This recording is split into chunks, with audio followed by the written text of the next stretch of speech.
choisi Jésus pour guider ma vie. Mon bien-aimé Jésus, il est à moi, je suis à lui. J'ai choisi Jésus pour guider ma vie. Mon bien-aimé Jésus, il est à moi, je suis à lui. Gloire à Dieu, nous continuons le psaume 119 dans notre série Béréen l'explorateur. Nous en sommes au livre de psaumes, mais le livre de psaumes, il est immense et il a un chapitre aussi immense, le chapitre 119. Comme nous l'avions dit précédemment, c'est le plus long chapitre des livres. Et un psaume acrostiche. Ça veut dire que c'était composé en suivant les lettres de l'alphabet hébreu. Et ce qui est beau encore, c'est que voilà, dans chacune de ces parties, les phrases commencent par cette même lettre. Et nous avons fait la lettre Samek, jusqu'au verset 120. Nous passons à la lettre Aïn, donc le verset 121. Voilà, nous allons lire. Verset 121. J'observe la loi et la justice, ne m'abandonne pas à mes oppresseurs. Prends sous ta garantie le bien de ton serviteur. Ne me laisse pas opprimer par des orgueilleux.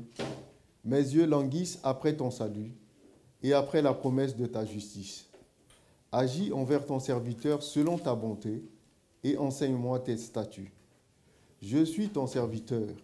Donne-moi l'intelligence pour que je connaisse tes préceptes. Il est temps que l'Éternel agisse.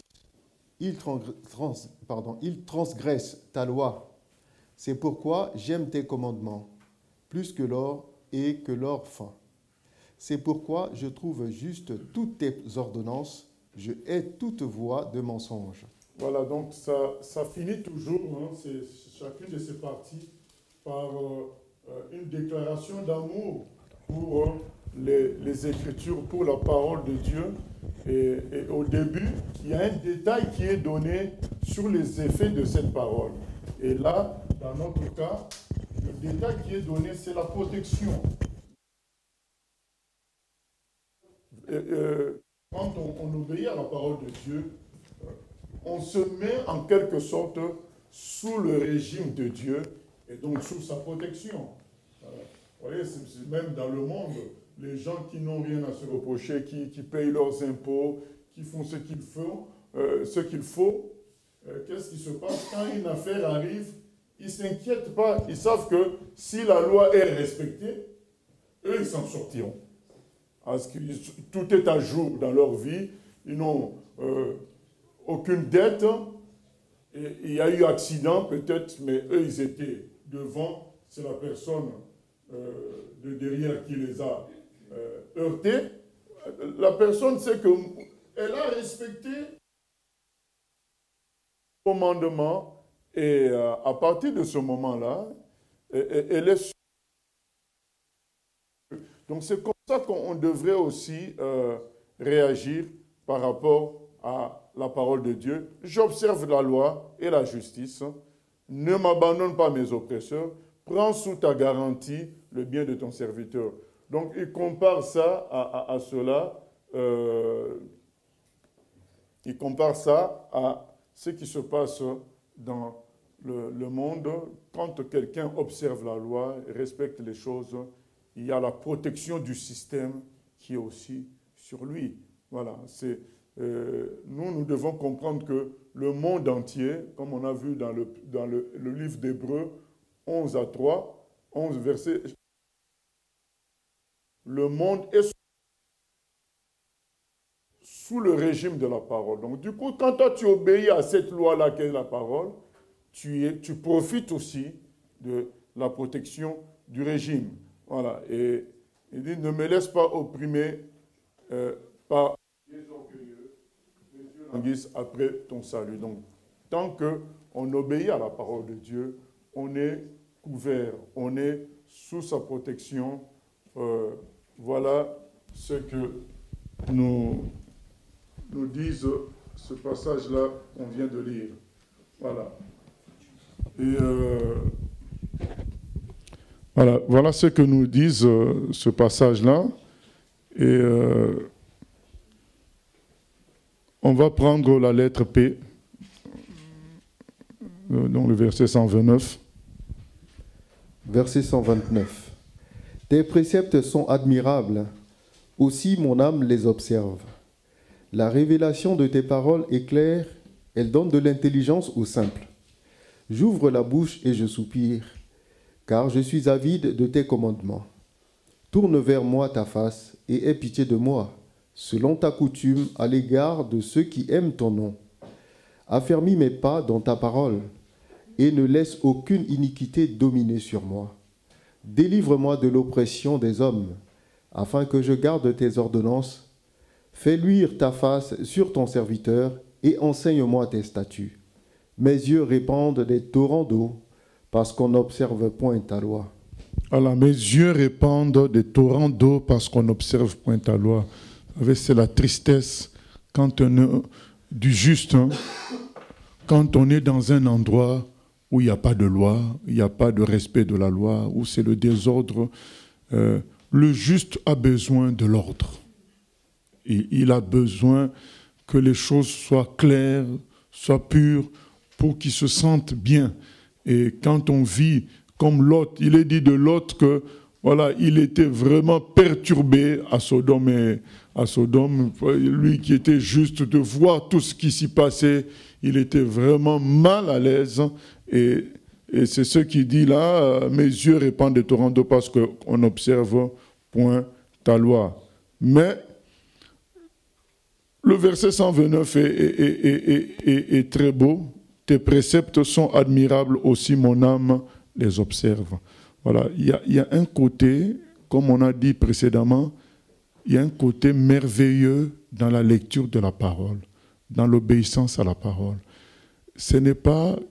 Il y a des gens qui prennent la parole juste comme une sorte de code civil, code pénal. C'est pas du tout ça. C'est vrai qu'il y a des commandements, il y a des ordres, il y a des interdictions même, mais ce n'est pas que ça. Justement, le psaume 119 est en train de nous fournir une arborescence de tout ce que peut renfermer la parole de Dieu.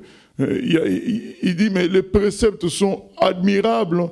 Et il dit au verset 130, la révélation de tes paroles est claire. Elle donne de l'intelligence aux simples. Donc il y a un côté éclairé. Comprendre ce qui se passe sur la terre. Recevoir de l'intelligence. Agir comme il faut. La parole apaise.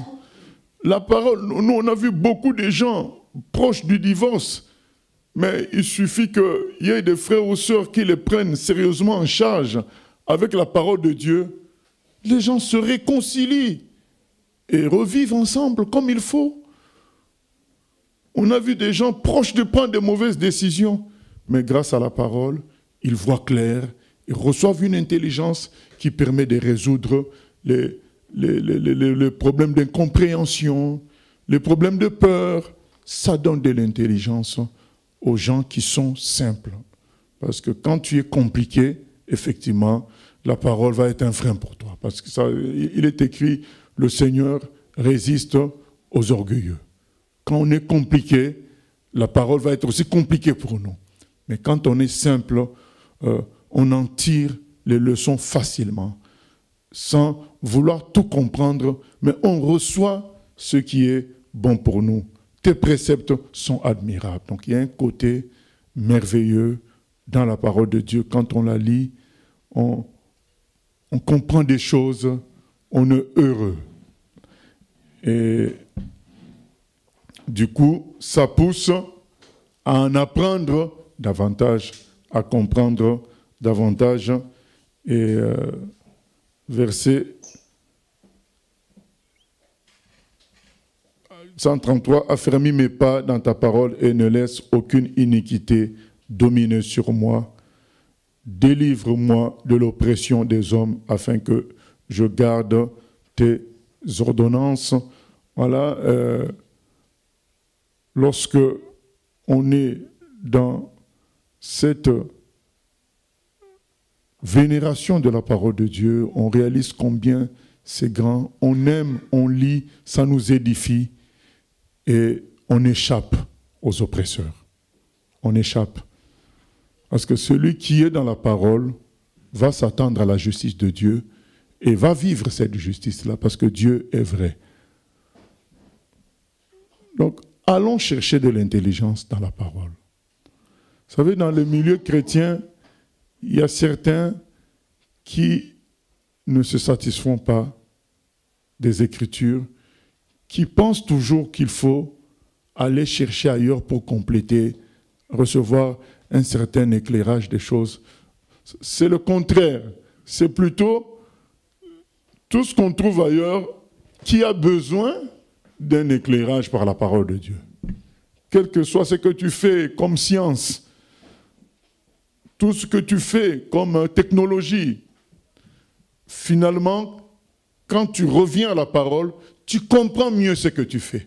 Comme travail, comme science, tu es cordonnier, tu es berger, tu es ingénieur. Finalement, quand tu reprends la parole, c'est là que tu comprends mieux ce que tu fais même comme travail. Il y a beaucoup de gens qui ont expérimenté ça. Je me souviens même des histoires de fin du monde. Il y a un ingénieur qui a bien compris les choses. C'est à l'église qu'il a compris les choses. Donc un jour, il arrive à l'église, le pasteur est en train de prêcher et il explique l'histoire de la marque de la bête 666, etc. Finalement, le monsieur qui, lui, dans son boulot d'informaticien, avait l'habitude de manipuler ce genre de notions, était émerveillé de voir que ça se trouve dans la Bible et de voir l'application finale. C'est lui qui, après, va dire aux chrétiens, aux pasteurs, mais ce sont des choses que moi je fais à mon travail, ce sont des préparations qu'on fait à notre travail. Il a vu clair quand il a écouté la parole de Dieu. Pourtant, il faisait ça depuis un moment. Au travail, les histoires de code barre, les histoires, ce qui finit aujourd'hui par des QR codes, ce qui finira par la marque de la bête, lui, il vivait déjà ça dans son travail d'ingénieur en informatique. Aujourd'hui, on vous dira, beaucoup de choses ont des termes liés à Apocalypse. Il y a je ne sais pas si je dois appeler ça logiciel ou bien application, oui, logiciel, Snapdragon, tout ça. Mais c'est des choses qui sont incontournables dans l'informatique. Aujourd'hui, il y a beaucoup de choses qui se font, beaucoup de noms en informatique profonde qui sont reliés au livre d'Apocalypse. On voit bien que tout ça nous amène vers la... tout ça nous montre qu'on est vers la fin. Et cet éclairage-là vient quand tu lis la Bible. Mais quand tu fais tes mathématiques, tu es comme emprisonné dans ton monde, tu ne vois pas clair. C'est la Bible qui éclaire les autres sciences, ce n'est pas l'inverse. Nous continuons la lettre Sadi, verset 137. Tu es juste, ô Éternel, et tes jugements sont équitables. Tu fondes tes préceptes sur la justice et sur la plus grande fidélité. Mon zèle me consume, parce que mes adversaires oublient tes paroles. Ta parole est entièrement éprouvée, et ton serviteur l'aime. Je suis petit et méprisé.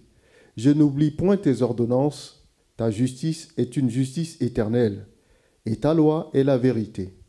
La détresse et l'angoisse m'atteignent. Tes commandements font mes délices. Tes préceptes sont éternellement justes. Donne-moi l'intelligence pour que je vive. Amen, amen. Donne-moi l'intelligence pour que je vive. Ça veut dire quoi? Aide-moi vraiment à comprendre que ta parole, c'est ça la vérité, et que je m'applique à la lire et à la vivre. C'est ça qui me donnera la vraie vie. Parce qu'on est des humains. On peut te perturber par le fait que tu t'accroches à la vérité, mais c'est les mauvais qui semblent gagner, qui semblent avancer, qui semblent produire des résultats. Ça peut déstabiliser. Et là, il nous dit, non, soyons tranquilles, Dieu est juste. Tu es juste, ô Éternel, et tes jugements sont équitables. Ta parole est la vérité, ce qu'elle dit est vrai. On peut être déstabilisé par des phrases du genre « Ah oui, mais comment du temps du déluge, Dieu a quand même fait pleuvoir même sur des enfants, quoi. » Il y a des enfants qui ont été inondés, noyés. Oui, mais dans tel passage de l'Ancien Testament, on tue même des enfants. Beaucoup de choses perturbent certains chrétiens comme ça, parce qu'ils réfléchissent à la manière des hommes. Mais quand tu plonges dans la sagesse divine, tu diras, comme le psalmiste, « Donne-moi de l'intelligence ». Voilà. L'intelligence divine te fera saisir sa parole d'une autre manière, comme c'est qu'elle est vraiment une parole de vérité et de justice. Elle est vraie. Tes jugements sont équitables. Tu fondes tes préceptes sur la justice. Dieu est juste dans tout ce qu'il fait, même si ça nous paraît un peu parfois difficile à comprendre ses positions, ses décisions, mais cette parole nous rassure, Dieu est juste. Il sait ce qu'il fait. Quand des enfants sont devenus orphelins, Dieu est juste. Il sait ce qu'il fait. Ses jugements sont équitables. Nous ne devons pas nous laisser déstabiliser par ce genre de choses, ni par le fait que les voies du mal semblent produire de grands résultats. Voilà. Le Seigneur manifestera sa fidélité, verset 138, tu fondes tes préceptes sur la justice et sur la plus grande fidélité. En définitive, c'est la parole de Dieu qui va l'emporter. Il y a des passages de vie dans le temps qui semblent donner l'avantage à la fausseté, au mensonge, mais en définitive, c'est toujours la vérité qui l'emporte. Donc à la fin, c'est établi que Dieu a toujours raison, au point qu'il dit finalement tes commandements font mes délices. Verset 143, la détresse et l'angoisse m'atteignent. Tes commandements font mes délices. Ils sont la réponse face à la détresse et l'angoisse. Donc face à la détresse et l'angoisse, qu'est-ce qu'il faut faire? Il faut revenir à la parole. Voilà. Mais il y a une réalité qu'on retrouve dans 139, mon zèle me consume parce que mes adversaires oublient tes paroles. Et on l'a vu dans la partie précédente, ça fait mal de voir que les gens n'obéissent pas à la parole de Dieu, ils font autre chose. Ça fait très très mal de voir ce que moi j'appelle des pertes. C'est des pertes quand on voit quelqu'un qui s'enrichit, et comme Michael Schumacher, il s'est enrichi, il n'a même pas 45 ans, même pas, je crois, 50 ans, mais à cause d'une indiscipline par rapport à une piste de ski, tu te retrouves comme un légume, tu perds tout. Voilà. Or, il avait un âge parfait avec une position parfaite dans la société. Mais voilà, quand les gens oublient la parole de Dieu, ils ne mettent pas Dieu en avant, ça fait mal de voir comment ils finissent. Et là, par exemple, on m'a encore envoyé une vidéo, une fois de plus, abominable, où le prétendu homme de Dieu, pendant qu'il y a même des chants sur Jésus qui passent, c'est ça qui est grave. Bien-aimés, tout ça nous fait comprendre pourquoi un jour l'enfer existera. C'est des comportements exagérés. C'est-à-dire que les gens, lui, ils mangent et il les suit. Il s'essuie donc au lieu de s'essuyer avec un Kleenex, il s'essuie sur la personne qui passe. C'est ça l'imposition des mains. Donc pendant qu'il mange, il lèche son doigt ou bien il a encore de l'huile sur ses mains, allez, la personne passe, il lui fait une sorte de... Comme les catholiques font, là, j'ai oublié comment... Il signe sur la personne, et une autre personne... Et voilà, les gens font une queue, ils pensent pas... Lui, il mange. Quand tu vois ça, mais tu sais... Tu as envie de te transformer en un ange pour aller détruire, faire le scandale. Mais voilà, les gens passent. C'est ce qui dit, mais mon zèle me consume. Tu as la sensation de consumer. C'est pas possible. Mais bon, on nous dit que tu fondes tes préceptes sur la justice et sur la plus grande fidélité. Dieu est fidèle. Un jour, sa justice sera clairement manifeste. Soyons patients, continuons. Il est écrit, verset 140, ta parole est entièrement éprouvée. La parole de Dieu a déjà fait ses preuves dans le passé. Il y a eu Sodome et Gomorrhe, il y a eu le jugement de Dieu.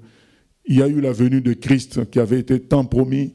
Voilà, donc nous pensons que le reste aussi va s'accomplir. Persévérons. Nous passons à la lettre Kof, psaume 140, verset 145. Je t'invoque de tout mon cœur, exauce-moi, Éternel, afin que je garde tes statuts. Je t'invoque, sauve-moi, afin que j'observe tes préceptes. Je devance l'aurore et je crie. J'espère en tes promesses. Je devance les veilles et j'ouvre les yeux pour méditer ta parole. Écoute ma voix selon ta bonté. Rends-moi la vie selon ton jugement. Ils s'approchent, ceux qui poursuivent le crime. Ils s'éloignent de la loi. Tu es proche, ô Éternel, et tous tes commandements sont la vérité. Dès longtemps, je sais par tes préceptes que tu les as établis pour toujours. Amen, amen. Donc, ces commandements sont établis pour toujours. Elles sont solides, c'est des colonnes dans son temple. On peut faire confiance en la parole de Dieu. Et là, il dit que c'est la parole qui va nous sauver, nous défendre. Je t'invoque de tout mon cœur, exauce-moi, Éternel, afin que je garde tes statuts. Je t'invoque, sauve-moi, afin que j'observe tes préceptes. Donc c'est sa parole qui maintenant va nous sauver et nous devons nous accrocher à elle si nous voulons trouver le salut, nous voulons trouver la protection. Voilà. Je t'invoque de tout mon cœur, exauce-moi, Éternel, afin que je garde tes statuts. Je t'invoque, sauve-moi, sauve-moi. La parole apporte le salut lorsque on croit. On prend cette parole, on cherche la solution à notre problème, on va la trouver dedans.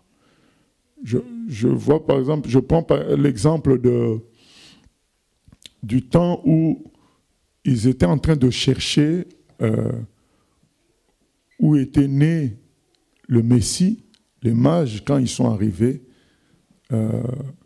ils ont dit, on a vu l'étoile. Et ils ont pensé peut-être que c'était à Jérusalem, mais quand les sages juifs ont pris le problème en main, ils ont consulté la parole. En consultant la parole, ils ont vu que c'était écrit, c'est à Bethléem. Vous voyez, quelque chose comme ça qui paraît n'avoir... vous savez, c'est pour les mages, c'était une question astronomique. C'était une question scientifique. On voit une étoile bouger, on arrive, ils essaient d'étudier à partir de la position d'étoile, où est-ce que ça peut être exactement. Pour eux, c'était une question astronomique, scientifique, mais tout est dans la parole. Quand ils ont pris la parole, la réponse était dedans, Bethléem. Réponse beaucoup plus claire que l'astronomie. Voilà. Nous devons comprendre que les réponses les plus claires, on les recevra dans la parole. Donc c'est ça qui donne son caractère de sauver. Voilà. Ça nous sauve de toute forme de situation. Écoute ma voix selon ta bonté. Rends-moi la vie selon ton jugement. Ils s'approchent, ceux qui poursuivent le crime, ils s'éloignent de la loi. Donc quand on est dans la vérité, tout ce qui s'approche ou le crime, ils finiront par fuir. Ils ne supporteront pas la vérité.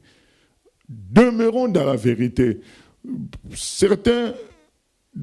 Beaucoup de chrétiens prennent pour habitude, malheureusement, de réagir charnellement aux attaques, de contre-attaquer humainement.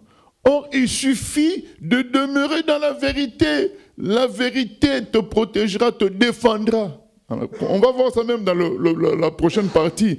C'est la vérité qui délivre. Et les gens mal intentionnés finiront par fuir face à la lumière de la vérité.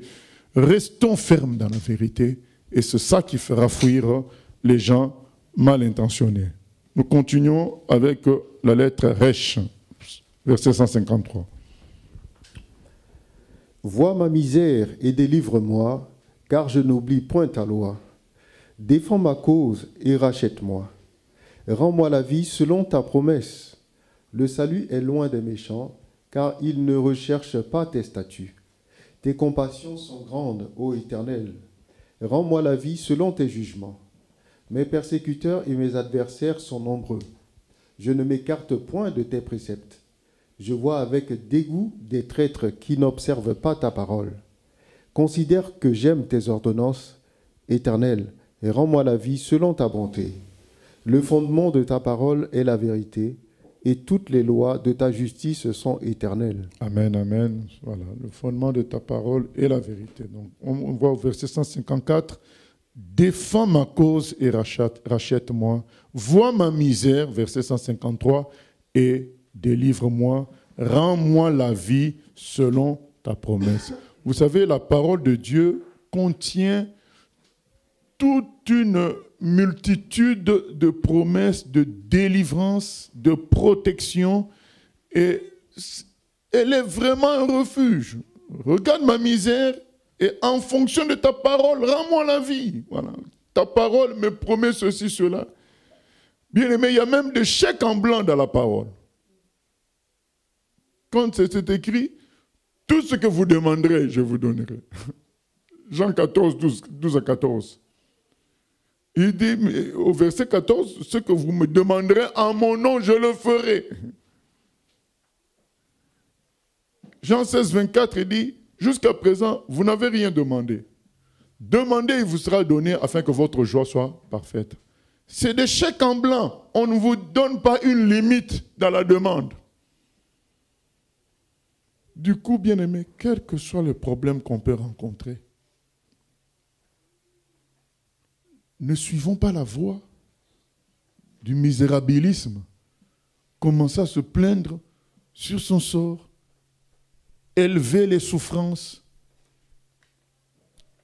glorifier les difficultés. Non. Les difficultés sont déjà là, elles font déjà mal. Ne leur donnons pas en plus de l'adoration ou de la louange. Déjà qu'elles nous font mal, ces difficultés. Il faut les attaquer. Récupérer la parole.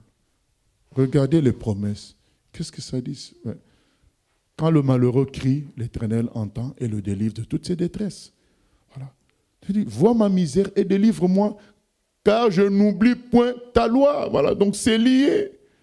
Ces délivrances-là sont décrites dans la loi. Défends ma cause et rachète-moi. Rends-moi la vie selon ta promesse. On utilise la parole, on rappelle au Seigneur, on dit, mais voilà tes promesses.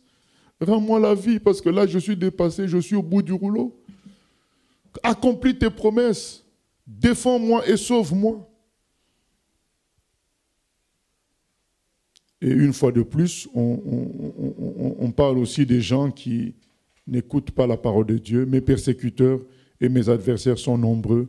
Je ne m'écarte point de tes préceptes. Je vois avec dégoût des traîtres qui n'observent pas ta parole. Finalement, ces gens-là qui n'observent pas la parole de Dieu, c'est vrai qu'ils blessent les gens qui l'observent, mais ils ne doivent pas être l'occasion pour nous de nous éloigner de la parole. Parce que si on s'éloigne de la parole, c'est là qu'on leur donne vraiment la force. Voilà. nous devons continuer à nous attacher à la parole, peu importe ce qu'il arrive, peu importe le nombre de défaites qu'on peut avoir dans certaines batailles, tu te relèves, tu dis Seigneur, rends-moi la vie. Dans ce passage-là, ce terme-là a été cité, je crois, 3 fois au moins. Hein. Rends-moi la vie selon ta bonté. Rends-moi la vie, c'est-à-dire utilise, accomplis tes promesses qui sont dans ta parole en ma faveur, car toutes tes lois, les lois de ta justice sont éternelles. Dieu n'a pas changé, il est le même hier, aujourd'hui, éternellement. Ce qu'il a dit et qui s'est accompli autrefois peut s'accomplir aujourd'hui. Soyons accrochés à la parole. Récupérons ça dans des moments de misère, de détresse, et demandons à ce que le Seigneur nous rende la vie, nous redonne de l'espérance, de l'assurance. C'est ce que ont fait les apôtres dans Actes des Apôtres, chapitre 4, quand ils ont été fouettés, ils ont fait, à cause de Jésus, ils ont fait une prière, ils ont dit, Seigneur, regarde tout ce que les gens font contre le nom de Jésus-Christ. Alors nous te demandons de nous donner de l'assurance, afin que nous prêchions le nom de Jésus et que s'accomplissent des prodiges et des signes, que les gens réalisent, rends-nous la vie, parce que il y a les fouets, tout ça, ça nous déstabilise, les prisons, mais toi, rends-nous la vie, que tes promesses s'accomplissent, qu'on prêche la parole, que les gens soient touchés et que les signes et les prodiges s'accomplissent. Il est écrit que quand ils ont fait cette prière, les murs ont tremblé. Voilà. Vous savez, notre problème à notre époque, c'est qu'on a beaucoup trop de fausses solutions parallèles. On a beaucoup de possibilités. Bien sûr, des fausses possibilités d'échapper au problème. À cause de la multiplication de la connaissance, il y a plusieurs options. Et on a du mal à cause de cela à crier de tout notre cœur à Dieu, à considérer la parole fortement comme étant la puissance qui peut nous délivrer, parce qu'il y a d'autres opportunités. Mais ces gens-là, à leur époque, ils étaient vraiment démunis. Il ne leur restait que Dieu. Que Dieu. Du coup, ils invoquaient vraiment la parole de Dieu avec toute la détresse possible quand le malheureux crie. Mais nous, on fait appel à la parole tout en ayant dans le cerveau, voilà, d'autres solutions qui n'en sont pas, hein, mais qui se présentent comme telles. On vit une époque où il y en a beaucoup de ce genre de fausses solutions. Et du coup, quand on invoque Dieu, c'est léger. Comme s'il y a toujours un recours. Ailleurs, quand Jean Schwab a invoqué le Seigneur au point que le Seigneur lui est apparu, c'est parce qu'il a entendu le médecin qui dit, je signe l'acte de décès à l'avance, car cet homme ne passera pas cette nuit. Quand il entend ça, il ne lui reste que quoi? Parce que normalement, l'hôpital, c'est pourquoi? L'hôpital, c'est pour qu'on soit guéri. L'hôpital, c'est pour qu'on s'en sorte. Maintenant, la personne qui est comme ta solution en ce moment-là, elle avoue qu'elle ne peut plus rien. Et d'ailleurs, elle te prophétise la mort dans quelques heures. Il ne te reste plus que qui? Que Dieu. Voilà. Aucun membre de famille ne peut quelque chose. L'hôpital, qui était la solution humaine, te prophétise la mort. Alors, il a dit, j'ai rassemblé toutes mes forces et j'ai crié à Dieu.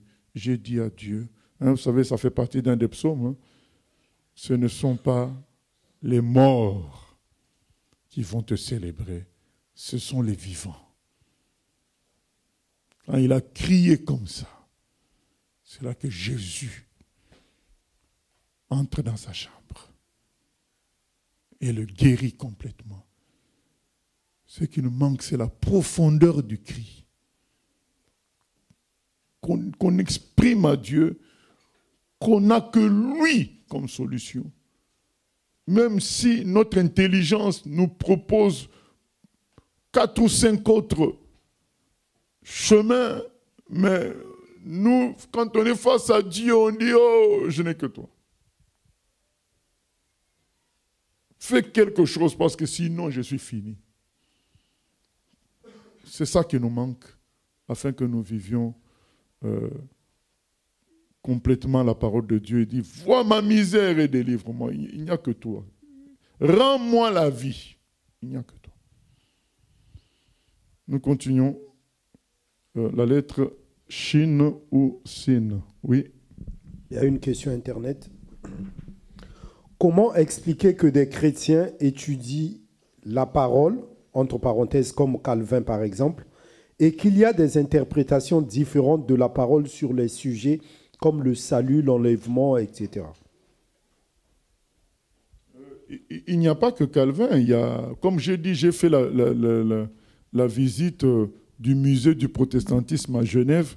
J'étais dépassé par le nombre de doctrines. Environ 50 ans, puisqu'ils étaient tous vivants à l'époque. Donc je crois, dans les 30 ans à peine après la sortie du catholicisme, on penserait que les divisions sont venues un siècle plus tard. J'étais surpris par la pluralité de conceptions sur tout un tas de sujets. Quand j'ai fait cette visite-là, j'étais déçu de cette visite. Enfin, déçu, pas de cette visite, mais déçu par ce que j'ai vu.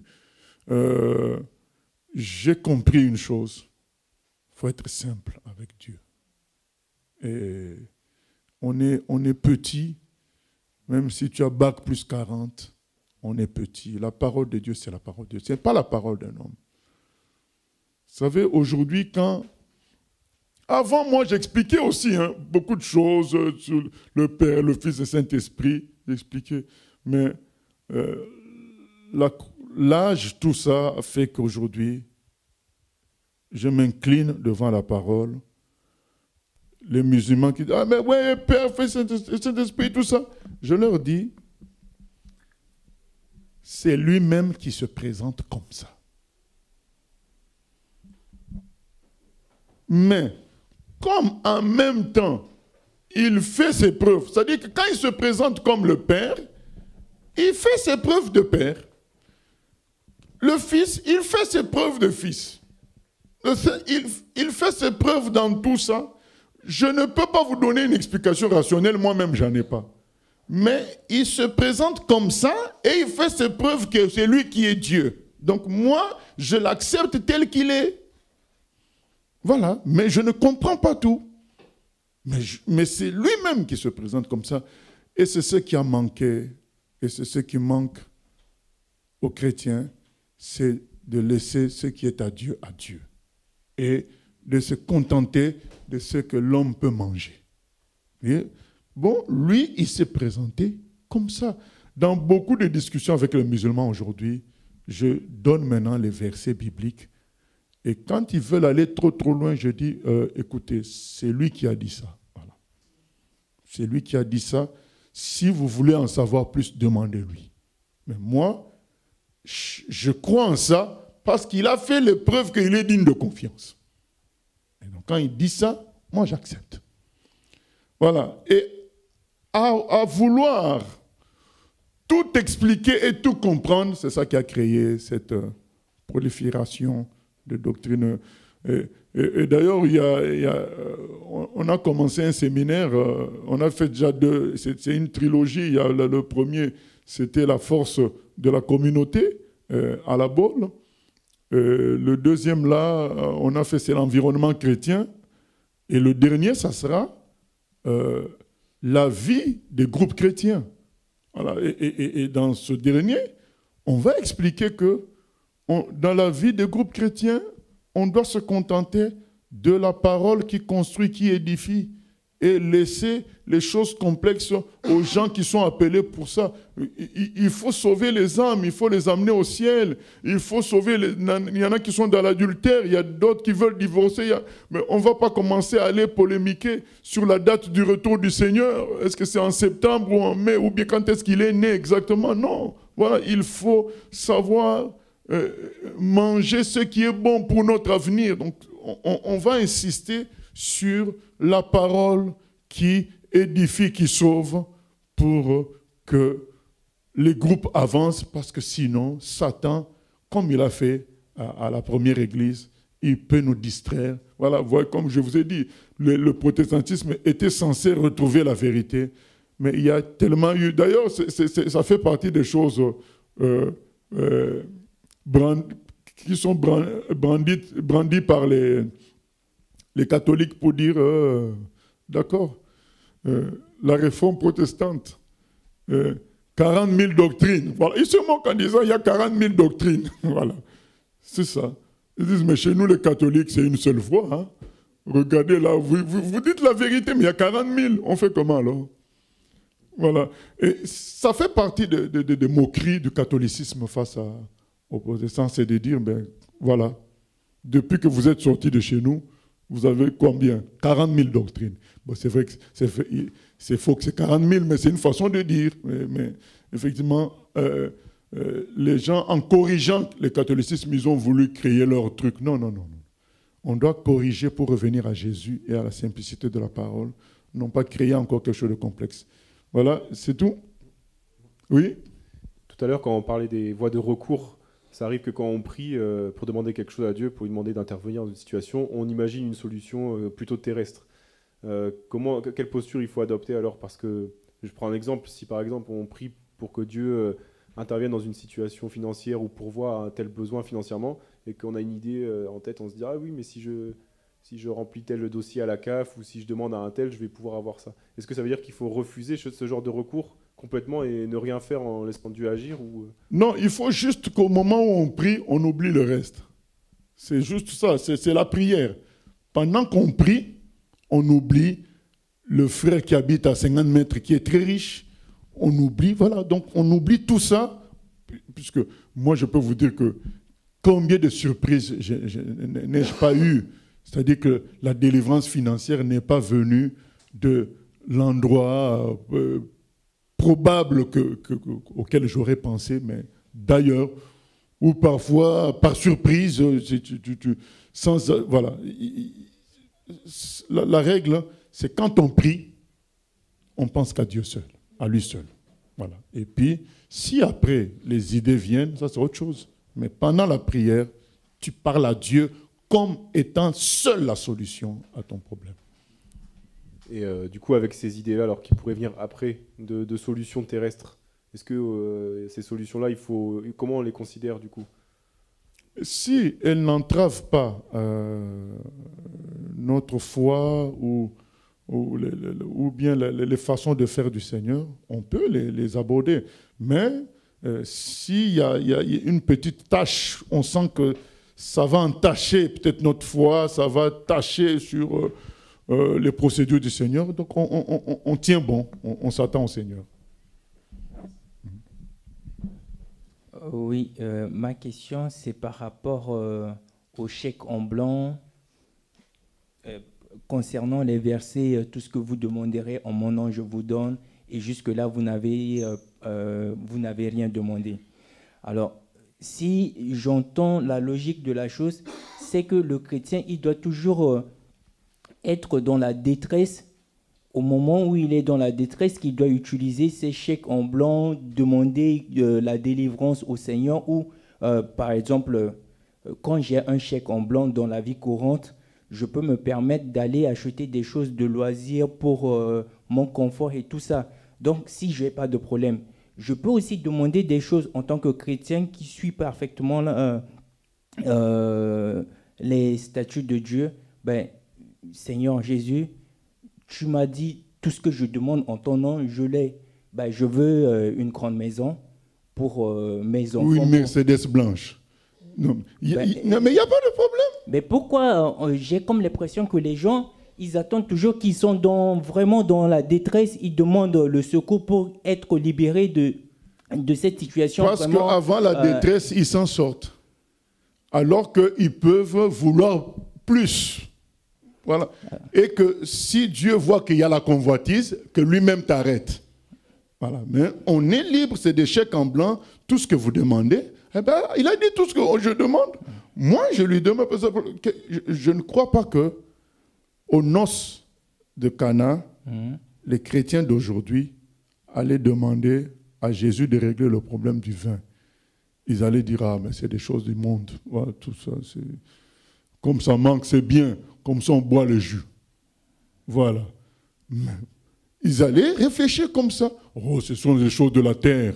Il manque du vin. D'ailleurs, ça tombe bien. Comme ça, la fête s'arrête. Voilà. Tu vois, donc c'est que beaucoup de chrétiens pensent à Dieu comme un policier qui est là, pour réglementer les choses. Non, c'est notre papa.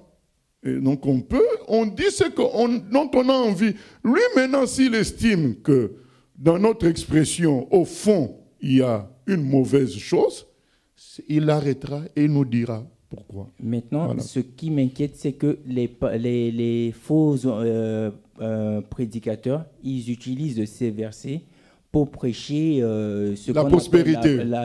L'évangile de la prospérité, puisqu'ils tirent ça de la Bible. Et il n'y a pas une limite à proprement parler, puisque de ce que je lis là, il n'y a pas une limite. Ils peuvent prêcher uniquement la prospérité et les chrétiens, ils verront que voilà, ils sont dans ce qu'ils disent là ne contredit pas la parole et ils vont les suivre. Oui, mais là où ça contredit, c'est que le Seigneur dit quand même que nous devons chercher d'abord le royaume des cieux. Voilà, et le reste viendra. Donc quand maintenant on commence à t'exhorter à faire de la réussite et de la prospérité terrestre ton champ de recherche, oui. C'est ça qui n'est pas bon avec ces faux prédicateurs-là. Nous, on dit tout simplement ce dont tu as envie. Tu demandes à Dieu, mais dans ta vie, tes objectifs doivent être les objectifs célestes. Voilà. Mais à un moment donné, si tu as envie de manger du poulet fumé, tu demandes à Dieu. Alors que tu te retrouves en Ukraine, mais tu demandes quand même le poulet fumé. Voilà. Okay. C'est ça, quoi. D'accord.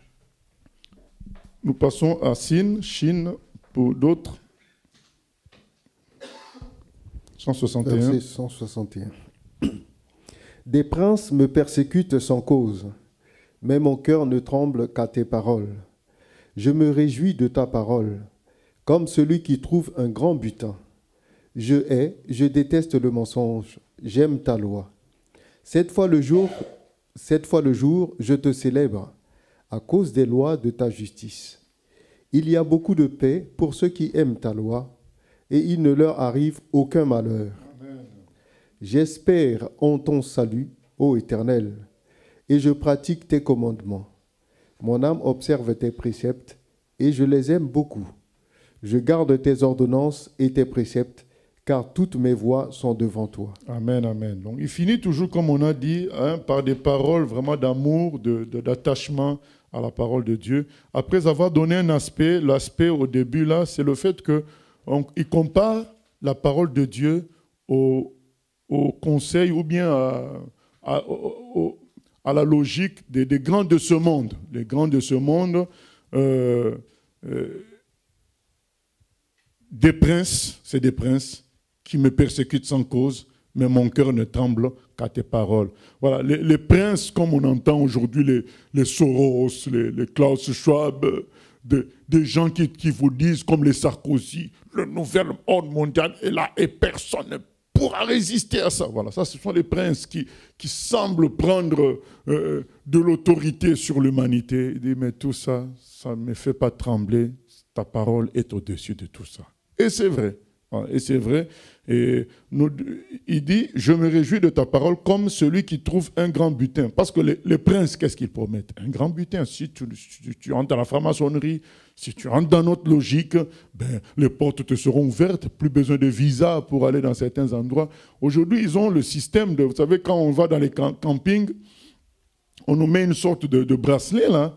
Eh bien, ça existe aujourd'hui dans le monde ces grands-là, quand il arrive quelque part, il montre, il passe. Il passe.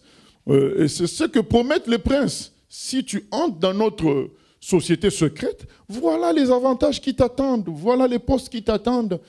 Mais il lui dit non, non, non, mon grand butin en moi, parce que ces princes-là promettent des grands butins, mon grand butin en moi, c'est la parole.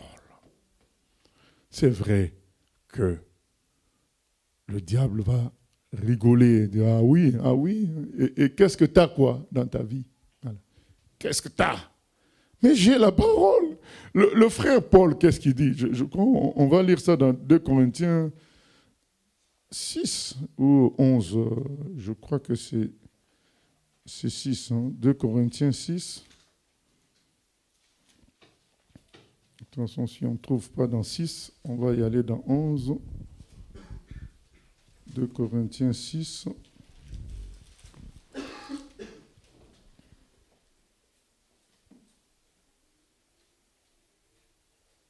Voilà, 2 Corinthiens 6, verset 10. Mais si on veut lire un peu le contexte, c'est mieux qu'on commence à partir du verset 4. 2 Corinthiens 6, 4. Mais nous rendons recommandables à tous égards comme serviteurs de Dieu, par beaucoup de patience dans les tribulations, dans les calamités, dans les détresses, sous les coups, dans les prisons, dans les séditions, dans les travaux, dans les veilles, dans les jeûnes, par la pureté, par la connaissance, par la longanimité, par la bonté, par l'Esprit Saint, par un amour sincère, par la parole de vérité, par la puissance de Dieu, par les armes offensives et défensives de la justice, au milieu de la gloire et de l'ignominie, au milieu de la mauvaise et de la bonne réputation, étant regardés comme imposteurs, quoique véridiques, comme inconnus, quoique bien connus, comme mourants, et voici nous vivons comme châtiés, quoique non mis à mort, comme attristés, et nous sommes toujours joyeux, comme pauvres, et nous en enrichissons plusieurs, comme n'ayant rien, et nous possédons toutes choses. Voilà ce que le frère Paul dit. Il dit, mais on est regardé comme n'ayant rien. Parce que dans tout ce qu'on dit là, une petite voix va dire, mais oui, mais là, vous n'arrivez même pas à acheter un bâtiment. Qu'est-ce que vous avez? Et puis, il peut nous parler individuellement, oui, mais toi, ce soir, est-ce que tu vas bien manger déjà? Et puis, tout ce que tu veux, tout ce que nous voulons. Mais bien aimé, l'apôtre dit, nous sommes regardés comme n'ayant rien, mais nous en enrichissons plusieurs. Par nos prières, par nos conseils, nous rendons d'autres personnes riches. Par nos prédications, les gens appliquent. Et eux, ils deviennent riches parce que c'est comme ça que Dieu les conduit, eux. Mais à travers le travail que nous faisons, des prières, de paroles, de conseils, les gens, eux, ils deviennent riches. Et il dit... toujours dans ce même verset, comme n'ayant rien, mais nous possédons toutes choses, puisque notre Père possède tout, l'univers est à lui, donc tout est à nous. Même si nous semblons ne pas avoir, c'est faux. Et c'est là le piège du christianisme d'aujourd'hui. Le diable a titillé les chrétiens pour les pousser à vivre ces versets, à vivre certains versets par le toucher physique. C'est-à-dire que Dieu me promet, je serai le premier et non le dernier. On ne manquera de rien. Et comme on dit, nous possédons toutes choses. Le diable veut que tu les possèdes physiquement comme ça, comme les païens. Non. Paul dit, nous sommes riches. Ce n'est pas quelque chose que nous serons. Et souvent, le diable a dit aux jeunes serviteurs, au début, tu commences pauvre, tu seras béni plus tard. C'est faux, on est béni dès le début parce qu'on est des enfants du Papa qui a fait les cieux et la terre. Nous sommes riches, ce n'est pas pour un jour futur. Si dans les jours futurs, on touche le physique, c'est le parcours de Dieu pour des objectifs. Mais ce n'est pas que maintenant nous sommes pauvres et nous serons riches plus tard. Non, nous sommes déjà riches. Nous sommes plutôt regardés comme pauvres. Mais un vrai chrétien doit entrer dans la dimension de l'invisible. Réaliser comme le frère Paul que tout ce qui est à notre Père, tout ce qui est sur la terre, les diamants partout, c'est à nous, comme disait Richard Rembrandt en prison, pendant que lui, il mangeait moins bien qu'un cochon, il bénissait le Seigneur pour le bon repas que le chrétien américain prenait. Parce qu'il considérait ça comme si c'était lui-même qui mangeait ce bon repas-là du chrétien américain, parce que c'est son frère, c'est sa famille. Il n'attend pas de bénir le Seigneur lorsque lui, il aura la belle omelette au lardon. Non, il bénit déjà le Seigneur pour ce que le chrétien américain mange. Parce que c'est la grâce de Dieu, c'est la richesse de la famille. Bien-aimés, n'écoutez pas les promesses comme quoi, les fausses promesses comme quoi, mais tu seras riche plus tard. Non, tu es riche. Tu es propriétaire maintenant. Ce n'est pas plus tard. Plus tard, oui, il peut se faire que tu le deviennes selon les humains, mais c'est lié à un objectif de Dieu. C'est ça qui fait que beaucoup maintenant, quand cette richesse physique vient, ils deviennent fous. Ils sortent de la parole de Dieu. Parce que, au lieu de comprendre que ça arrive maintenant pour un objectif, ils croient que c'est leur moment de vivre le paradis sur terre, c'est faux. Le paradis c'est au ciel. Sur terre, nous sommes en mission. Nous sommes en mission. Aujourd'hui, j'ai 10 € dans le compte bancaire. Dans 5 ans, j'ai 15 millions. Je ne dois pas me dire, maintenant c'est mon temps. Non. Tu dois te dire, à quoi doivent servir ces 15 millions pour la gloire de Dieu? Pourquoi il me les a donnés? Parce que nous aurons au ciel des réjouissances éternelles, bien-aimés. Nous sommes dès maintenant riches. Nous sommes dès maintenant premiers. Ne cherche bien. Et si ça se concrétise humainement, gloire à Dieu. Si ça ne se concrétise pas, ça ne change rien. Voilà comment on doit voir les choses. Nous allons finir avec la lettre Tau.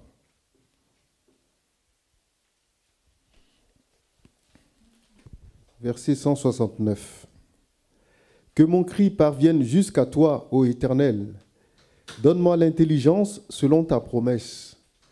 Que ma supplication arrive jusqu'à toi. Délivre-moi selon ta promesse. Que mes lèvres publient ta louange, car tu m'enseignes tes statuts. Que ma langue chante ta parole, car tous tes commandements sont justes. Que ta main me soit en aide, car j'ai choisi tes ordonnances. Je soupire après ton salut, ô Éternel, et ta loi fait mes délices. Que mon âme vive et qu'elle te loue, et que tes jugements me soutiennent. Je suis errant comme une brebis perdue. Cherche ton serviteur, car je n'oublie point tes commandements. Amen, amen. Donc finalement, ce sont les commandements de Dieu qui nous rattachent à lui. Il ne suffit pas seulement de prier, il faut être rattaché à Dieu par rapport à ses commandements, à ses promesses, bref, à sa parole. La prière et la parole vont ensemble. Que mon cri parvienne jusqu'à toi, ô Éternel, donne-moi l'intelligence selon ta promesse. Donc le cri, que ma supplication arrive jusqu'à toi, délivre-moi selon ta promesse. Voilà. La prière, les supplications, tout ça doit se faire en coordination avec la parole. Pas juste parler, crier. Et beaucoup le font. Je vous ai parlé de cet exemple où le monsieur là, il est en train de manger, il met sa saleté sur le visage des gens comme bénédiction. Voilà. En leur manière, ils cherchent Dieu comme ça, ils crient, mais c'est tout complètement faux. C'est en dehors de la parole. Les catholiques font des neuvaines, ils font des 40, 40, je vous salue Marie, et 15, notre Père. Un tel, 20, je vous salue Marie. Mais ils font, mais ce n'est pas selon la parole.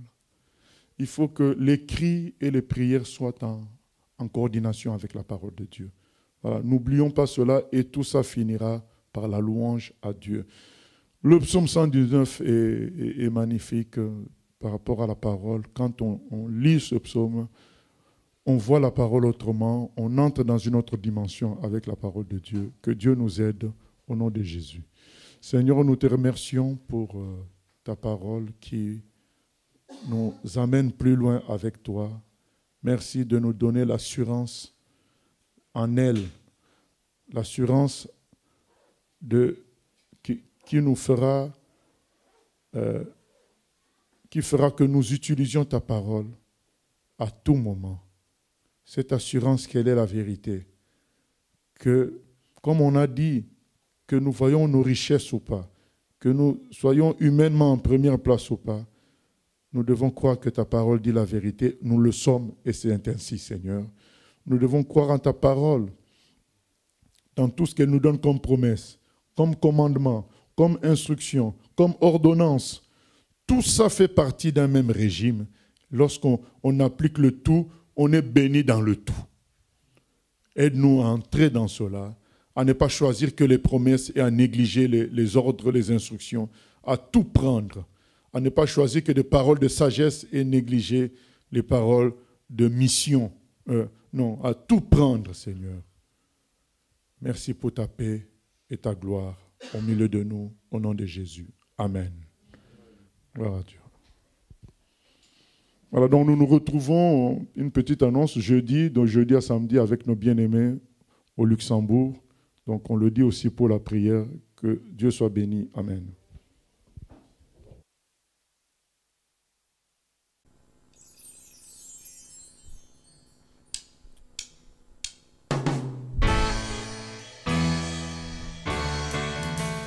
J'ai choisi Jésus pour guider ma vie.